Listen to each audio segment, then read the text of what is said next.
Hora Siantar. Ramai kali bah kota Siantar ini.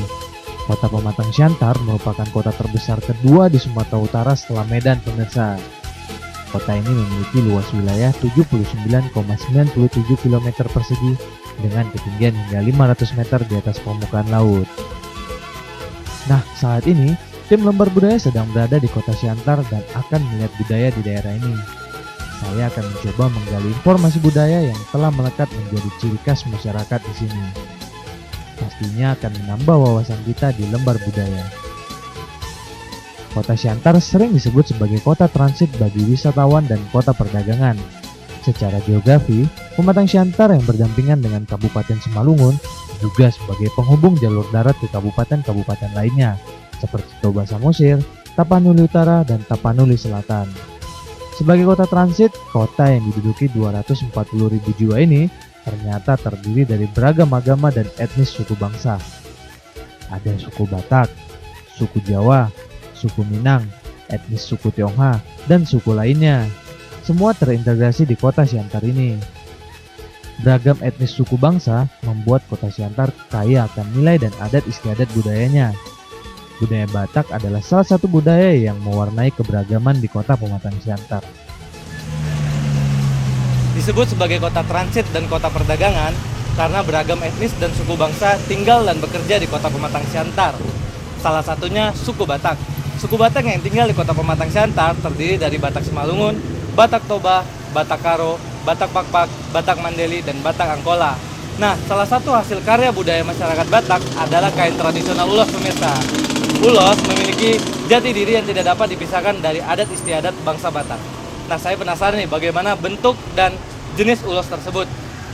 Mari kita lihat. Dikarenakan kota Pematang Siantar merupakan kota yang strategis dan menjadi pusat perdagangan, tak khayal kota ini menjadi salah satu pusat kilang pertenunan ulos. Banyak kilang tenun ulos tumbuh dan berkembang di kota Siantar.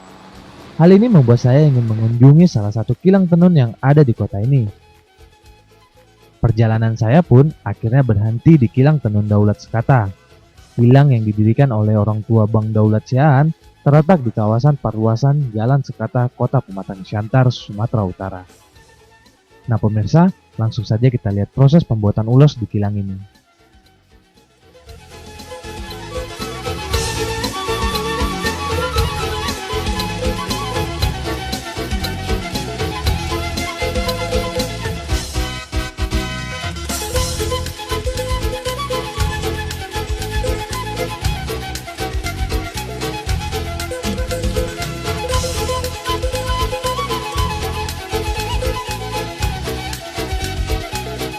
Kain tradisional ulos biasanya ditenun oleh wanita Batak dengan berbagai pola, sesuai dengan jenis ulos yang akan dibuatnya. Dalam suku Batak, pengrajin tenun ulos disebut sebagai partonun, pemirsa. Partonun tidak boleh sembarangan dalam membuat kain ulos. Pasalnya, ulos adalah suatu tindakan yang diresapi oleh suatu kualitas religius dan magis. Dalam kepercayaan masyarakat Batak, ulos dianggap sebagai benda yang diberkati oleh supranatural. Sehingga dalam pembuatannya, lebar dan panjang ulos harus tepat, pemirsa. Kalau tidak akan membawa keburukan bagi si partonun. Proses pembuatan kain tradisional ulos pada kilang tenun daulat dibagi menjadi beberapa tahap. Tahap pertama adalah menggabungkan bahan dasar ulos dari beberapa benang dengan warna yang berbeda. Proses ini menggunakan alat yang disebut panganian. Alat panganian ini berfungsi menarik benang-benang dari roll kecil kemudian disatukan ke dalam roll yang lebih besar. Panganian ini dioperasikan secara manual oleh tenaga kerja Bang Daulat. Tahap selanjutnya, benang yang telah digabungkan menjadi lembaran di dalam roll besar ini selanjutnya dibawa ke alat tenun. Nah, alat tenun ini disebut pakicok. Pada alat tradisional ini, kain ulos ditenun dan diberi motif sesuai dengan jenis ulosnya. Alat pakicok yang terbuat dari kayu ini memiliki bagian preser manual. Preser ini berfungsi untuk memadatkan dan menguatkan benang motif yang telah disatukan secara vertikal. Bagian yang dioperasikan oleh kaki portonun bertujuan untuk membuka lembaran benang yang selanjutnya akan disisipkan benang untuk membuat motif ulos. Nah pemirsa, untuk bahan baku dan bahan tambahannya, Bang Daulat menggunakan benang wol, benang purada, benang pakan, dan benang rayun. Halo Ibu. Ibu namanya siapa Ibu? Rosdiana Burhombing, Pak. Ibu Rosdiana. Ibu bisa jelaskan nggak Bu? Ibu yang Ibu kerjakan saat ini apa namanya Bu? Bakal bikin jas, bikin sarung ibu yang mau berumah tangga gitu. Salah. Digunakan pada cara adat apa ini Bu biasanya? Kawin, pernikahan. Pernikahan. Iya. Ibu selain buat bakal ini, Ibu buat ulos juga tidak? Bisa bikin. Dalam sehari Bu bisa menyelesaikan berapa lembar ulos Ibu? Yang ini. Bisa 3, 4 gitulah. 4 lembar Ibu. Iya, nggak tahu. Dalam sehari Bu, dalam sehari dan 3-4 lembar ulos. Iya. Dan 1 ulos itu Ibu diberi upah berapa Ibu? 4 kali 4 lah. 4 kali 4. 40 iya. 40.000 ya Bu. Iya. Ibu punya harapan nggak ke depannya ini ulos ini di mata para wisatawan atau di para mata bangsa Batak ini bagaimana ke depannya? Ya bagus lah, enak dia lancar. Ules ini udah terkenal ules kami ini. Ke Bogor ini udah sampai ini, ke Jogja udah ini. Itulah makanya nekat kita ngerjakan kayak gini. Itunya Pak. Ibu nanti Ibu ajarin saya cara menenun ulos boleh Bu? Oh bisa Pak, bisa. Oke, datanglah Bapak biar aku ajari. Jadi nanti kita coba untuk belajar menenun ulos langsung dengan alatnya. Ikutin terus.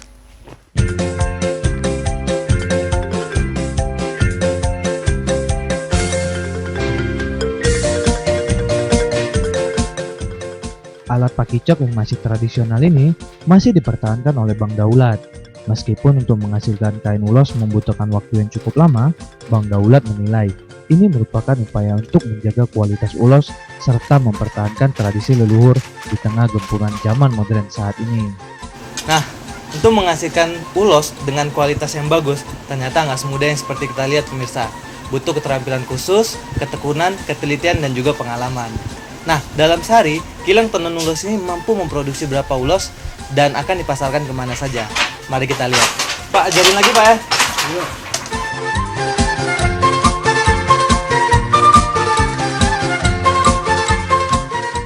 Saya dengan Daulat Cian, saya anak yang paling kecil dari orang tua saya yang berawal ini didirikan itu tahun 1992 yang dimulai dari orang tua saya. Pada awal berdirinya kilang tenun itu kita beranggotakan sekitar 10 orang. Nah itu tahap kecil. Tahun 1999 kita mengalami peningkatan tenaga kerja hampir 100 orang. Dengan bertambahnya waktu, tahun 2010 kita mengalami penurunan. Kita udah mengalami puncaknya tenun. Jenis-jenis ulos yang kita produksi itu merupakan sadum. Biasanya untuk acara adat Batak itu dia untuk ulos holong namanya. Ulos holong itu pelengkap dari 4 ulos inti saat diacarakan adat pernikahan di suku Toba, Batak Toba. Nah, jadi yang pertama itu dia ada namanya sadum kecil. Sadum kecil itu terbagi 2, dia kecil mas sama kecil biasa, yang kecil polos. Untuk berikutnya itu ada ulos tarutung.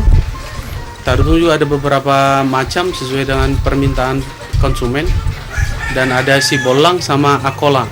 Nah, akola juga ada beberapa macam, akola raja, akola dimensi. Nah, itu ada sekitar 3 macam. Kita produksinya itu per 3 hari dia sekitar 70 lembar ulos. Nah, jadi sekitar kalau hitungan sebulan kita bisa sampai sekitar 300 atau 350 lembar ulos. Untuk pemasarannya kita ada di toko dan beberapa kita lempar keluar kota atau di daerah Jakarta. Pemirsa budayawan, sebenarnya kain tradisional etnis suku Batak ini memiliki arti dan fungsi sebagai apa saja ya? Tetaplah di Lembar Budaya.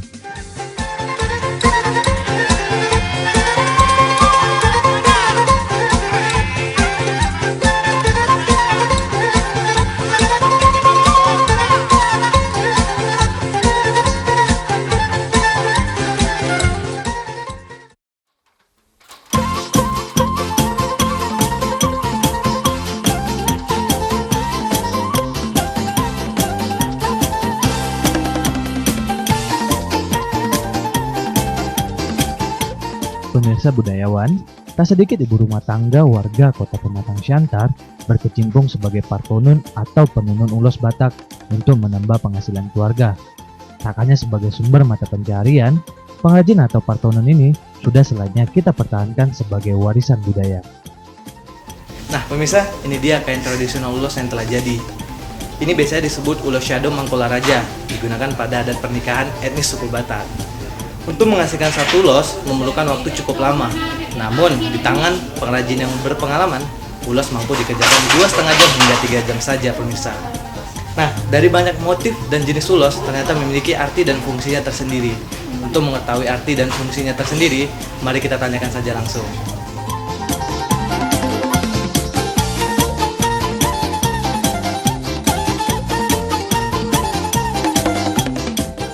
Ulos adalah salah satu rahasia yang paling tinggi sekali daripada penghasilan daripada generasi-generasi pendahulu kita yang sangat tinggi ilmu pengetahuannya. Dan bahkan juga pengetahuan daripada nenek moyang kita pada saat itu untuk memadukan warna, di mana pada saat itu adalah warna bagi etnis Batak adalah umumnya artinya ada 3 warna yang dominan, yang itu adalah hitam, merah, dan putih.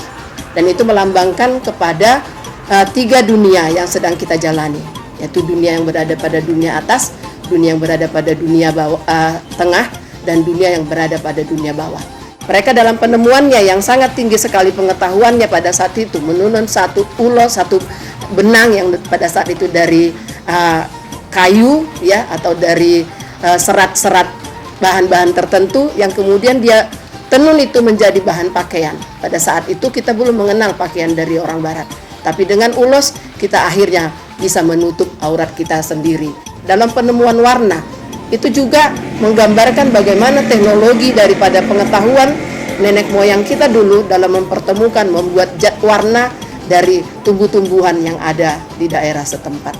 Fungsi dari ulos itu biasanya adalah sebagai fungsi utamanya adalah sebagai pakaian, yang pakaian dipakai sehari-hari, tetapi sebagai fungsi daripada yang lain fungsi ulos adalah untuk dipakai acara suka dan duka, terutama dalam hal perkawinan, kematian, dan yang lainnya itu juga dilambangkan dengan memakai ulos. Karena ulos itu dianggap adalah sebagai satu kain yang untuk melindungi badan, ya, melindungi orang tertentu, menjaganya dari hal-hal yang gaib, karena pada masa dulunya kegaiban selalu ada di sekeliling mereka. Jadi oleh sebab itulah ulos banyak jenisnya yang juga bisa dipakai pada acara suka dan duka. Nah biasanya kalau acara duka itu memakai yang dominan berwarna hitam. Kemudian kalau acara pesta itu yang dominan berwarna merah.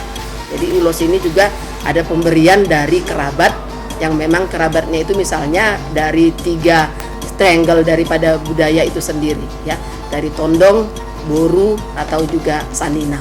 Karena itu yang memberikan. Jadi biasanya itu ulos itu diberikan dari kerabat yang lebih tua kepada yang lebih muda. Karena semua lambang-lambang yang ada di dalam ulos itu banyak artinya, banyak maknanya. Karena itu tadi bahwa orang yang memakai ulos tertentu itu kan berarti dia akan merasa dilindungi dari hal-hal yang lain, yang gaib atau yang lainnya, sehingga dia memakai ulos itu dengan makna-makna yang ada pada ulos itu sendiri. Jadi namanya itu gatip pada orang Simalungun, ya. Jadi gatipnya itu bisa saja berbentuk cicak. Cicak itu adalah sumber daripada kemakmuran. Ada juga yang berlambangkan dari bunga-bunga pakis. Jadi ulos itu adalah gambaran daripada kehidupan manusia di mana dia. Kalau orang Simalungun itu biasanya kan dia ada bunga-bunga, dan biasanya itu bunga-bunga pakis, bunga-bunga silanjuyang atau bunga apa aja, itu lambang daripada kehidupan yang ada di sana. Kayak bintang maratur itu bintang maratur itu ya bintang yang teratur. Maksudnya bintang itu bagi orang Batak adalah anak, simbol anak. Dalam arti bintang maratur, seanakmu punya anak seperti bintang. Kalau orang Jawa kan pasti ada juga bedanya, dia batik Solo, batik dari Jogja, ya, batik dari Pekalongan kan beda. Sebutannya saja sudah beda sebetulnya. Cuman karena lebih dominan sering kita menyebutkan ulos, itu seolah-olah semua ulos, padahal tidak, ya. Kalau ulos itu umumnya pada orang Batak Toba. Tapi kalau orang Batak Simalungun menyebutnya adalah hiyo, ya, memang inilah tantangan bagi kita, karena sering sekali kita mengatakan seolah-olah yang tradisional itu kolot, ya, padahal yang tradisional itu maknanya yang sangat tinggi. Kita mengharapkan kita harus menjaga budaya daerah kita itu, karena orang yang menjaga budayanya pasti akan menghargai budayanya. Nah, pemirsa, udah tahu kan arti ulos? Ulos dahulunya adalah sebuah pakaian yang ditenun oleh wanita Batak dengan berbagai pola. Ulos juga memancarkan pengaruh yang melindungi tidak hanya tubuh, tetapi juga melindungi tondi atau roh orang yang mengenakan ulos. Untuk namanya saja sudah beda pada setiap etnis suku Batak. Ulos biasanya disebut oleh suku Batak Toba, Hiau sebutan oleh Batak Simalungun, Ue sebutan oleh Batak Karo, dan Oleh sebutan oleh Batak Pakpak.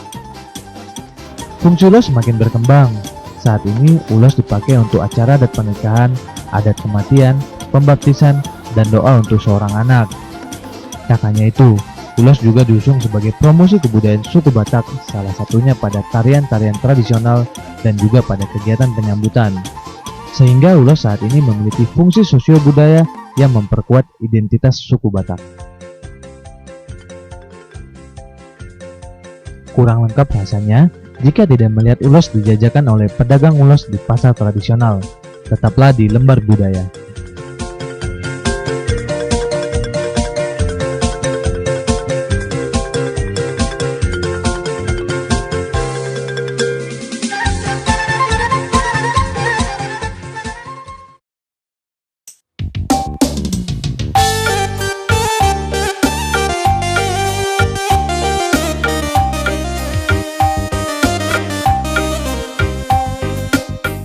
Ulos adalah kain tenun khas Batak berbentuk selendang yang melambangkan ikatan kasih sayang antara orang tua dan anak-anaknya, dan seseorang dengan orang lain. Seperti yang tercantum dalam filsafat Batak yang berbunyi, Ijuk panghiot ngehodong, ulos panghiot ngehalong, yang artinya ijuk pengikat pelapa pada batangnya dan ulos pengikat kasih sayang antara sesama. Nah, tidak lengkap rasanya jika saya tidak berkunjung ke pasar tradisional di Pematang Siantar. Pasar Horas atau Pajak Horas merupakan salah satu pasar tradisional terbesar dan tersibuk di kota ini. Sebagai pusat perdagangan, tak khayal para pengusaha kain tradisional ulos turut meramaikan untuk menjajakan berbagai jenis hasil produksi ulos di pasar ini. Kian Ulos salah satunya. Kios yang menawarkan berbagai jenis ulos ini dimulai oleh Ibu Foni Sitanggang. 20 tahun berkecimpung di penjualan ulos, Foni tetap mempertahankan budaya kain tenun ulos untuk generasi muda selanjutnya. Awalnya saya kerja sendiri, jualan sendiri, saya belum punya kilang tenun, saya masih ngambil dari pengrajin, dan saya masih berdagang sendiri dan masih sedikit gitulah. Tapi karena pada saat itu pedagangnya nggak begitu rame, sementara permintaan pasar banyak, saya berpikir sendiri, saya membuat kilang tenun sendiri, saya tampung tenaga kerja, saya latih, dan saya produksi sendiri, dan sekarang saya bisa pasarkan sendiri dari kilang tenun sendiri. Banyak sekali beragam ulos ini. Kalau yang dari tenun tangan duduk itu namanya ulos sadum silindung, baru ragi hotang, bintang maratur, sibolang, pinuca, ragi hidup, harungguan, masih banyak lagi. Kalau dari tenun manual khususnya sadum. Kalau ulos tenun sadum ini semua acara untuk adat Batak dipakai, nggak tertentu dia.